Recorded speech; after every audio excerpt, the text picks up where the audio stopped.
Is it possible to dress and look like a millionaire when you're on a small budget? Well, not exactly, but you can get pretty close. Let's find out. Today, we're taking a look at Bruce Wayne's finest suits in the Christopher Nolan Batman series. And hint, no, it's not just the fit. I say millionaire rather than billionaire. The reason I say that is my impression of billionaires is very, very low. Today's billionaires actually dress like overgrown children simply because they are. So I say millionaire rather than billionaire because this is how wealthy men should dress and behave. Hi, I'm Michael. Welcome to my channel for the love of suits. If you're new here, we find inspiration on how to dress well from the best dressed men on the screen. Drop a new video every Wednesday and shorts throughout the week. So step by step, let's take a look at what makes these suits look so good and how close can you get on a smaller budget. You've probably heard about the style pyramid on many other channels, including mine. I myself first heard it on the channel Real Men, Real Style. It's an excellent channel I have been following for years, and Antonio is a great presenter. And he talks about the pyramid of style, which is fit, fabric, and function. I've heard a few variations of the word function, but it basically means that you're wearing the correct clothes to the correct place. You don't wear a three-piece suit to a barbecue, and you don't wear cargo shorts in the summer if you're a grown man, ever.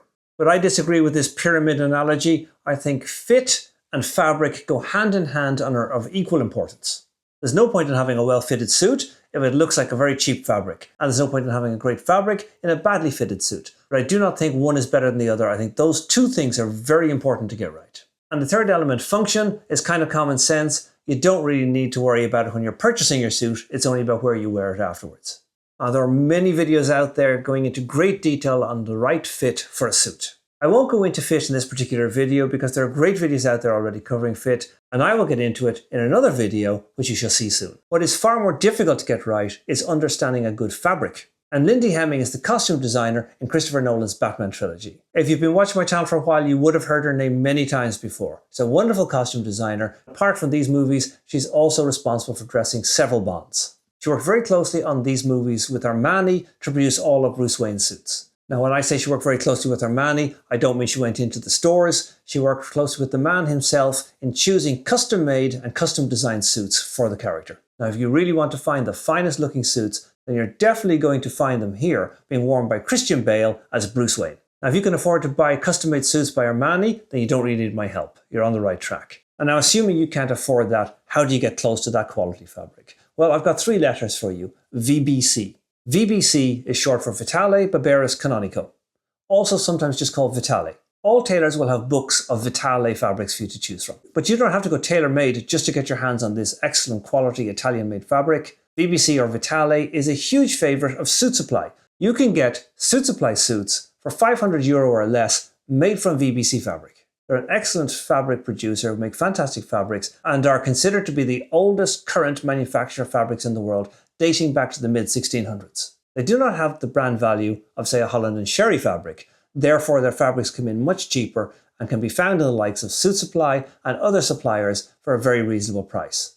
This is an excellent all-round suit, whether for business or pleasure. The classic grey chalk stripe, which I happen to be wearing today, and this fabric is actually made by VBC. The suit is a dark grey chalk stripe notch lapel suit. This is a very wearable suit in all walks of life, whether for pleasure at the weekend or business in the boardroom. The chalk stripe is a classic variation of the pinstripe. It's a little more relaxed and a little less businessy, and it's a very charming suit to wear.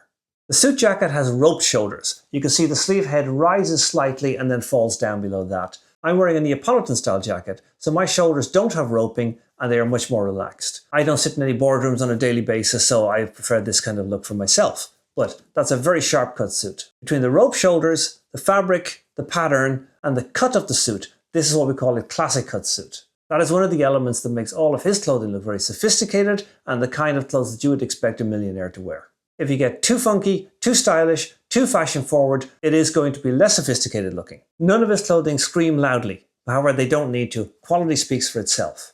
And quality is helped by having a crispy iron shirt and a perfectly tied necktie. This kind of understated presentation adds to the sophistication.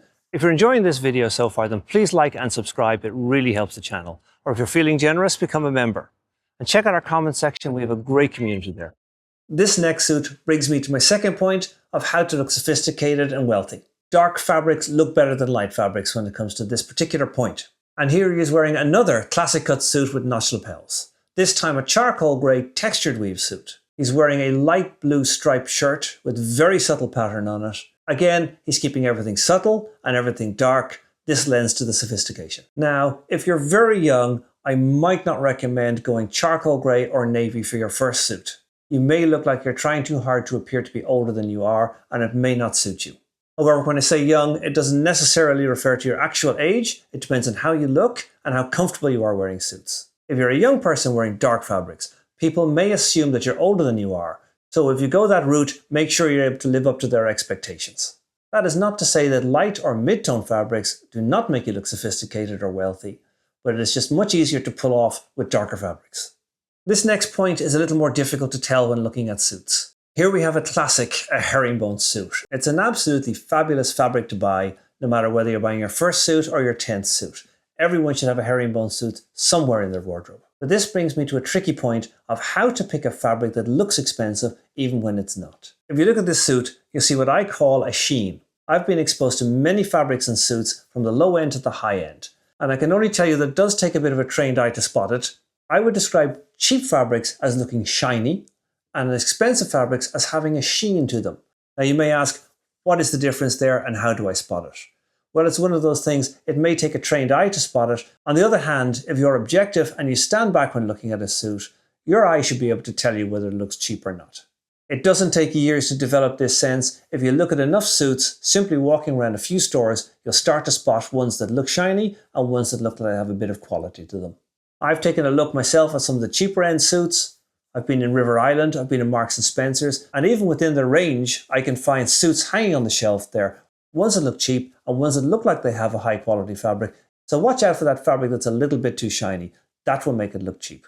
And here's the chalk stripe suit again. This time he's wearing with a blue shirt and a dark red tie. I'm a big fan of dark red ties, not bright red ties. Again, the dark bringing sophistication to the colour. And this brings me to my final point about looking wealthy and sophisticated. Plain fabrics can look fantastic, but only when they're made from a very high quality fabric. Bringing in some texture or a pattern into your fabric will make it look sophisticated without having to break the bank. However, this particular suit that Bruce Wayne is wearing is very, very interesting. Although sources have pegged this as also being a herringbone suit, I do not think so. It looks like a very sophisticated pinstripe suit.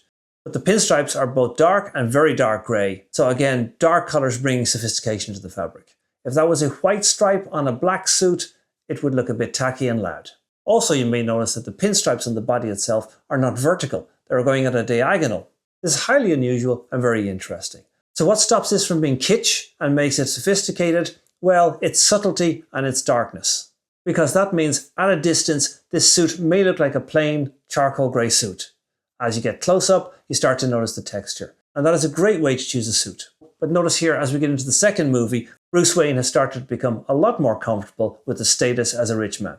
And he has not only changed to more sophisticated fabrics, but he is also wearing three-piece suits. Some people may tell you that a vest or waistcoat is anachronistic, but that helps him stand out, especially when he wears it with confidence. Also, he has on here a spread collar and a very interesting copper-coloured necktie. Even in his tie selection with interesting colours like purple and copper, the colours have been kept quite dark, so once again lending themselves a degree of sophistication. And this suit is a classic fabric, the grey sharkskin. So described as sharkskin because of the texture running throughout it. So once again, even on his plain looking suits, there's a bit of texture running through the fabric. You may have heard of sharkskin before. This is a James Bond favourite throughout many of the Bonds. And he's sticking with that classic cut with a notched lapel and roped shoulders.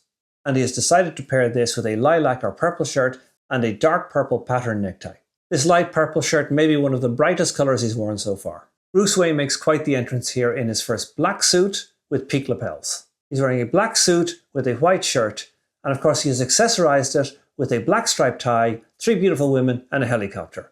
As I've said many times before, you do not buy a black suit for your first suit. He's Bruce Wayne, he probably has a wardrobe full of suits, so I'm quite sure he has more than one or two black suits in there. Black suits are notoriously inflexible, so always go with something else, like a grey or a blue or a navy suit. And we'll notice here for the first time I'm seeing a collar gap on his suits. That is where his jacket is not flush with his shirt collar, but we'll forgive him, he did just come out of a helicopter. And this last trick of sophistication that Bruce Wayne has pulled off here is a very tricky one, so you're not likely to get it right if you're not used to wearing suits and shirts. He's wearing a striped suit with a striped shirt, and the frequency of the stripes is quite similar. The way he gets away with it here and makes it work very well is the darkness of the suit and the lightness of the stripes on the shirt. Beware of wearing a striped suit and a striped shirt. It's much more easy to get wrong than it is to get right. And he has a fantastically dark copper coloured necktie here. Once again, bringing sophisticated colours into his wardrobe by keeping them dark and not too loud. So I'm thinking of changing the name of the channel from For the Love of Suits to Suited and Booted. Tailoring and suiting is definitely my speciality. However, I do cover a lot more casual wear now than I did in the beginning. Suited and booted because I still primarily wear suits, and I do love to wear boots rather than shoes. But now the expression suited and booted relates to people who are sharply dressed, not necessarily wearing suits and boots. Should be noted I do need to change some things and broaden up my channel a little bit because YouTube have told me repeatedly that they do not promote my videos because they're not popular enough. That seems like quite a bizarre conundrum. Let me know in the comments below what you think, or any other changes that you would like to see on this channel. So I hope I've given you some useful information there in picking out your next suit while trying to make that fabric look as sophisticated and as expensive as possible. Go for dark fabrics and go for textured or patterned fabrics. This will help make your next suit a winning suit. The next time you go to Suit Supply or a similar supplier, check out their VBC range. So although yes, it's important to get the fit right, keep fabric in mind when you're buying your suit. Thank you for watching to the end. I really appreciate it, and I'll see you again next week with another video.